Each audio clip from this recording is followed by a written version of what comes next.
Hola bonitas y bienvenidas un domingo más al podcast de Somos Estupendas.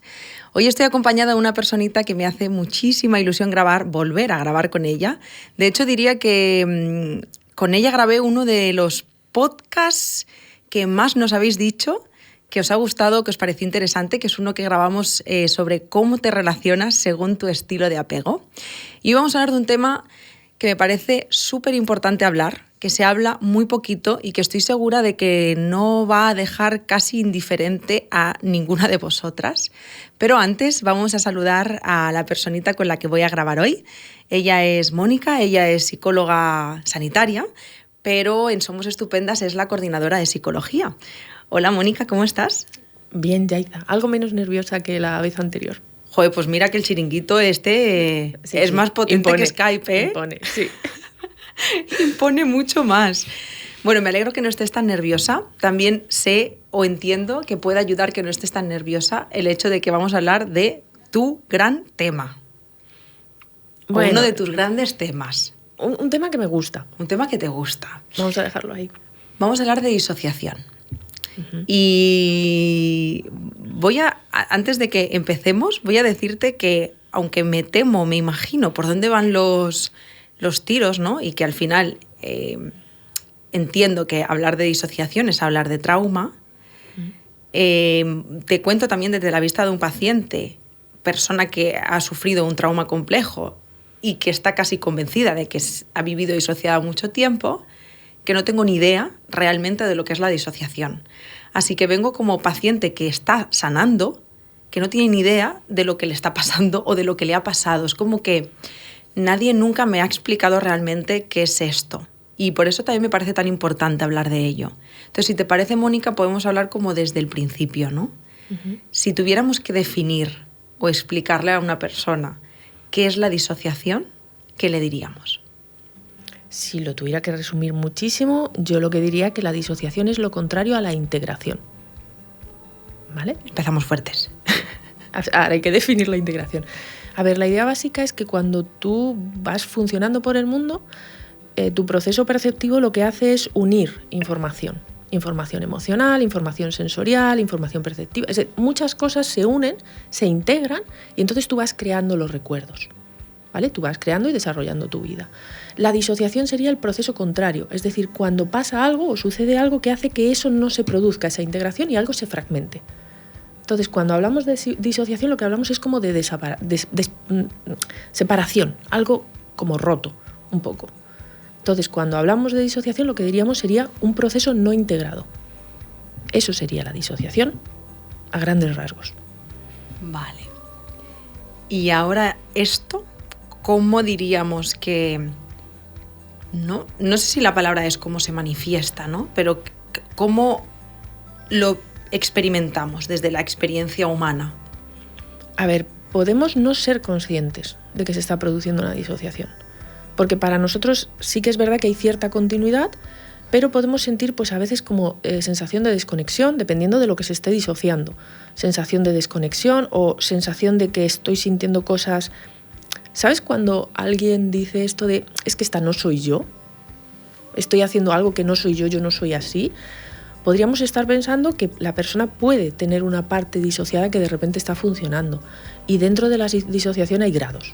O sea, no todo es disociación y hay disociaciones profundas. O sea, la máxima disociación sería lo que llamamos el trastorno de identidad disociativo, que sería la personalidad múltiple, cuando se ha fragmentado la identidad de la persona. De hecho, fíjate que una de las cosas que tenía para preguntarte, Mónica, es justamente eso, ¿no? ¿Es la disociación un trastorno? Entiendo que no, salvo cuando llega a este punto, ¿no? La disociación es un proceso que se puede dar como síntoma en algunos trastornos. Y hay trastornos disociativos.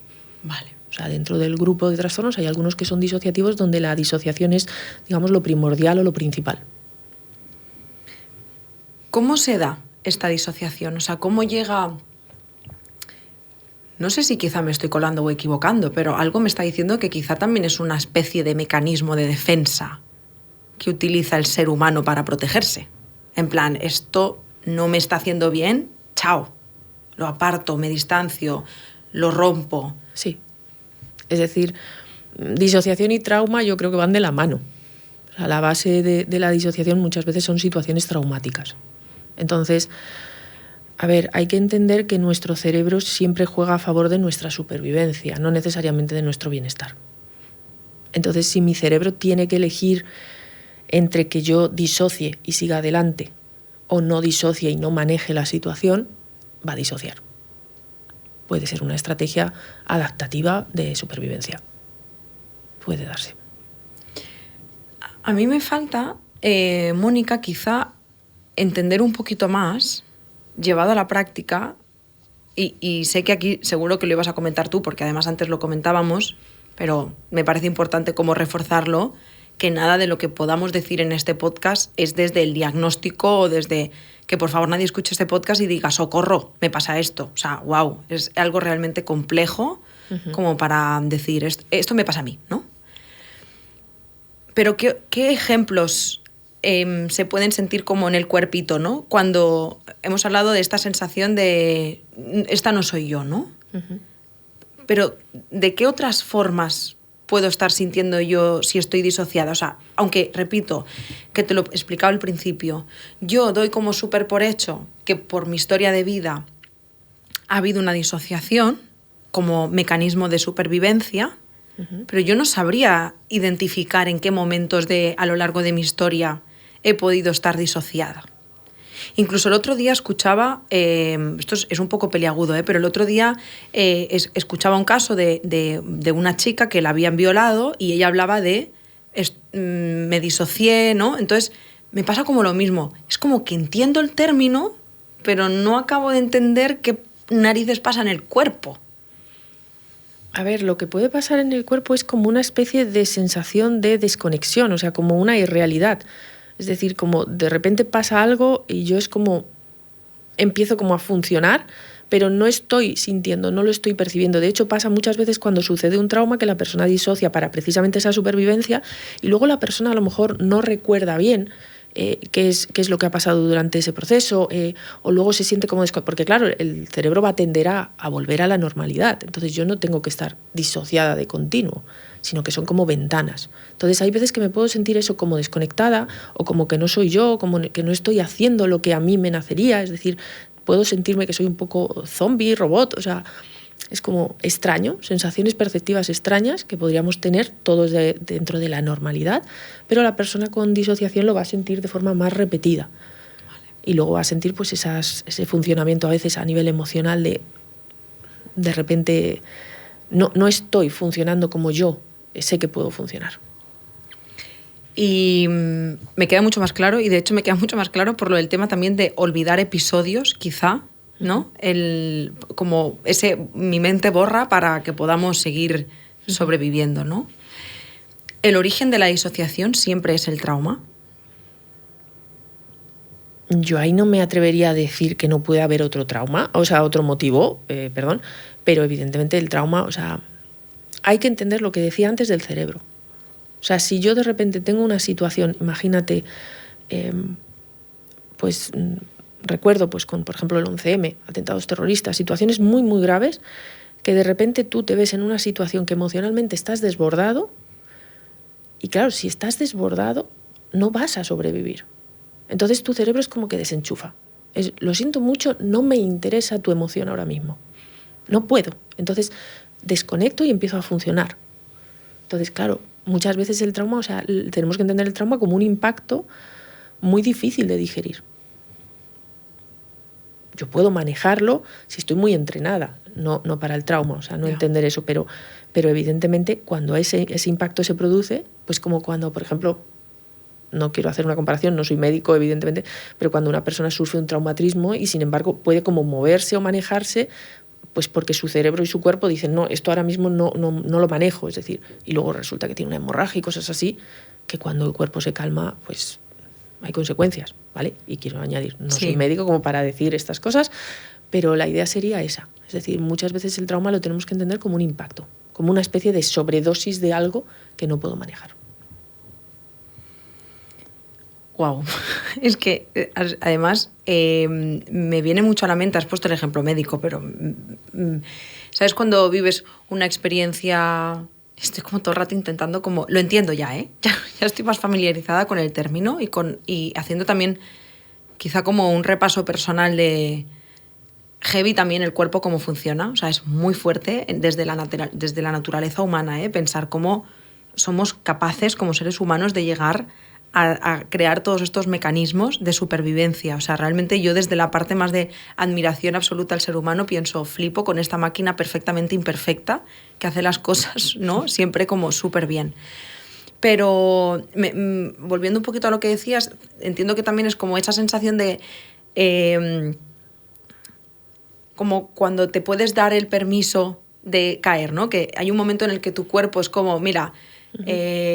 ahora vamos a sobrevivir, vamos a seguir funcionando, sí. Y de pronto llega el sábado, descansas y entonces te sube la fiebre, ¿no? Entonces sí. Como, ahora ya podemos jodernos, ahora ya sí, ¿no? Sí, sería así, es decir, eso sería más estrés si fuera una situación a lo mejor estresante y en el estrés lo que está haciendo el cuerpo igual es sostener.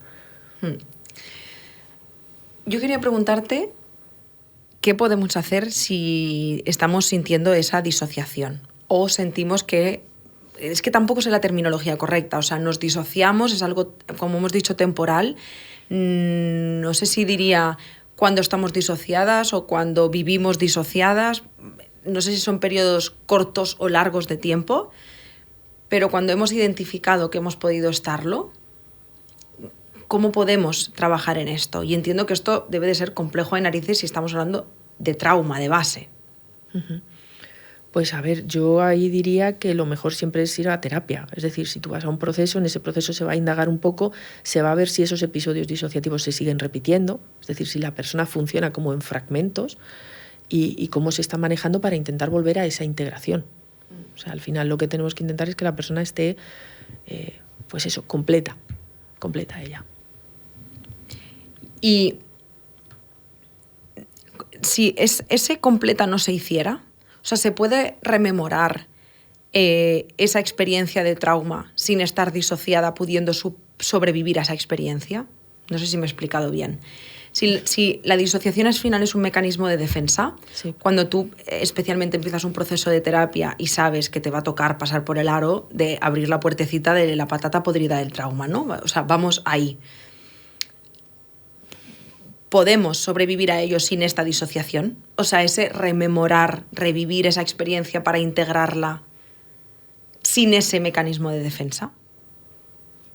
A ver, la idea básica es que la disociación tiene una utilidad en un momento dado. El problema es qué consecuencias está teniendo en tu presente. Vale. Entonces, el integrar ahora tiene que ver con dejar la experiencia donde queda. Es decir, ese miedo que sufriste en ese momento, ese horror, esa parálisis, es ahí.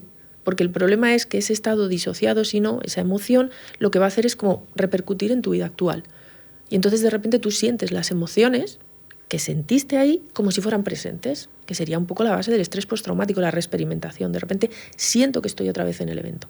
Lo estoy sintiendo. Sé que no, y por eso pero la emoción está como metiéndose. Entonces, claro, esas emociones que seguramente han sido muy intensas y horribles del momento traumático, yo no quiero tenerlas en mi presente, porque me están irrumpiendo en mi presente y me están descolocando otra vez la vida. Entonces, es bueno que eso se enganche a donde se tiene que enganchar. Es decir, es algo horrible que sucedió, que está en el pasado y que tú puedes rememorar como parte del pasado. El problema es que de repente sea presente.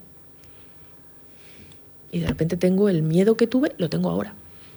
Y de repente me da un ataque de pánico, o de repente me siento desbordada, o de repente me siento enfadada, o me siento cosas que me superan y que no pertenecen al presente. Entonces es bueno trabajarlo para que quede ahí. Lo que pasó, pasó. Y eso no lo va a cambiar nadie, por desgracia. Pero es pasado. Sí. Como hacer esa integración, ¿no? De aprender a convivir con ello, pero desde otra mirada, ya no. Claro. Hay una cicatriz, sí. Pero ya no hay, ¿no? Esa herida. No es una herida abierta. Una herida abierta. A mí me gustaría preguntarte así, ya como para ir terminando, Mónica, ¿tiene algún tipo de consecuencias el vivir disociada? Porque aquí estamos hablando yo entiendo, de un escenario perfecto en el que una persona llega a terapia y hace una reprocesación, una integración del trauma. Uh-huh. Pero hay quien vive con ese trauma en silencio toda su vida. y que probablemente el mecanismo de defensa más común que utilice, porque es el que tiene, sea disociarse. ¿Tiene alguna consecuencia vivir en esa constante disociación? Claro.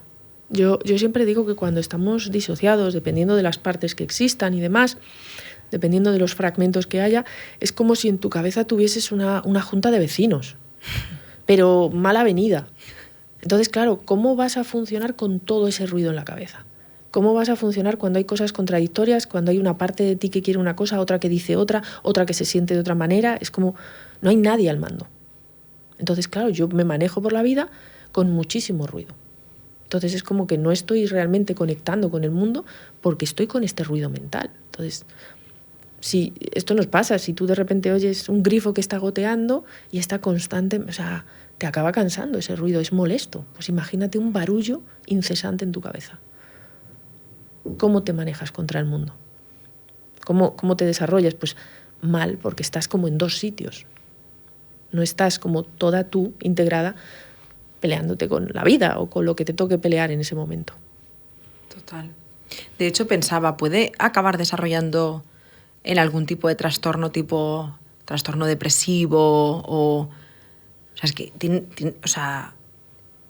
y no sé si cambia la diferencia, pero habrá quienes sean súper conscientes de que están viviendo desde esta disociación y habrá quien no se ha dado cuenta en la vida, que incluso se habrá podido llegar a pensar que ese ruido del que estás hablando, esa junta de vecinos tremenda, es así. Porque ¿cómo tú vas a pensar esto no es lo normal, ¿no? Si tú a ti te pasa algo de pequeña, vives toda tu vida con esa disociación,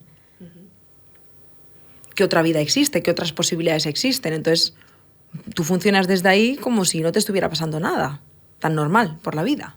Claro, lo que pasa es que si evidentemente conoces a otras personas y ves que otras personas hacen cosas o dicen cosas que dices, jolines, ¿cómo se hace eso? Qué fácil parece. O, claro, tú notas una distancia respecto al mundo y te da la sensación de que los demás son capaces de conseguir cosas, pero es que tú llevas algo de lastre. Entonces es complicado desde ahí el decir, venga, tiro. Claro, todos tiramos, pero la disociación está en muchos trastornos como síntoma. O sea, y puede provocar muchas, porque claro, hay veces, tú imagínate que yo tengo una parte emocional de ira muy grande, muy importante, que intento controlar, manejar, pero llega un punto en el que me pasa algo, pierdo el control y entonces monto una bronca impresionante. Claro, luego me siento fatal, porque yo siento que yo no soy esa, pero me he comportado así. Y claro, luego viene la culpa de, ostras, ¿por qué hago esto? Qué mal. ¿Vale? Entonces, claro, ¿cómo voy a estar? Si siento que hay partes de mí que no me hacen caso o que realmente no soy yo la que quiero comportarme de esa manera. Total. Ahí sí que estoy conectando un poquito con la Yaicita de hace unos años. De hecho, en el podcast de inestabilidad emocional, que también conecté como con muchas cositas, y justamente luego hablando con la compañera, con Clara, hablábamos de hablado de un tipo de origen, pero cuando hablábamos ya desde fuera de micros, ¿no? Y decías, ya, pero cuando vienes también de una experiencia de trauma, esta vorágine, ¿no? Que es como súper heavy de vivir, ¿no? Uh-huh. Y ahora lo que estás diciendo, como que estoy conectando, ¿no? Cómo vives desde ahí, en ese caos continuo, ¿no? Esa montaña rusa, sube, baja, ahora aquí y ahora allí, ¿no? Es un fastidio. O sea, es súper incómodo vivir así. Sí, porque sobre todo no te identificas con ello. Claro, tú imagínate una niña que su padre abusa de ella. Claro, durante el abuso se están produciendo una serie de emociones intensas que es muy complicado manejar. Entonces, ¿qué pasa? Al día siguiente se tiene que sentar a desayunar con su padre como si nada. Entonces, claro, el cerebro necesita meter a lo mejor ese miedo o esa vergüenza o esa rabia en algún sitio. Pero claro, por otro lado hay otra parte de ella que se siente mal por no haberse defendido, a lo mejor. Claro, en esa situación de parálisis. Entonces, claro, ya de repente tengo una parte enfadada con el mundo y luego otra parte culpable por no haber hecho nada y luego otra parte que siente vergüenza por lo que ha sucedido. Entonces, claro, ya empiezo a fragmentarme y claro, de repente, pues oye, me sale esa ira o me sale esa culpa y en mis relaciones futuras, pues cuando de repente estoy en una situación similar, que pueda ser en un entorno ya no de abuso, sino pues una relación sexual saludable. Claro, esas emociones están ahí. y aparecen como monstruitos. Y de repente, pues oye, me enfado muchísimo, o me siento culpable, me siento avergonzada, no quiero, no, déjame, no me toques. Y claro, mi pareja puede decir, ¿qué te pasa? ¿Qué te pasa? Y es que no soy yo. Es que no soy yo, es esa emoción que está ahí encapsulada. Como si fuera una especie de caja de Pandora que no quiero abrir, pero que de vez en cuando se abre. Y arrasa con todo. Y luego me deja a mí los restos para que yo dé explicaciones de qué ha pasado. Y no lo sé. Porque yo digo esto típico de, no, si yo ya sé que no pasa nada, pero, claro, yo sé, saber está aquí, pero mi tripa me dice otra cosa. Ya. Y si la tripa dice... Esa memoria corporal, ¿no? Sí.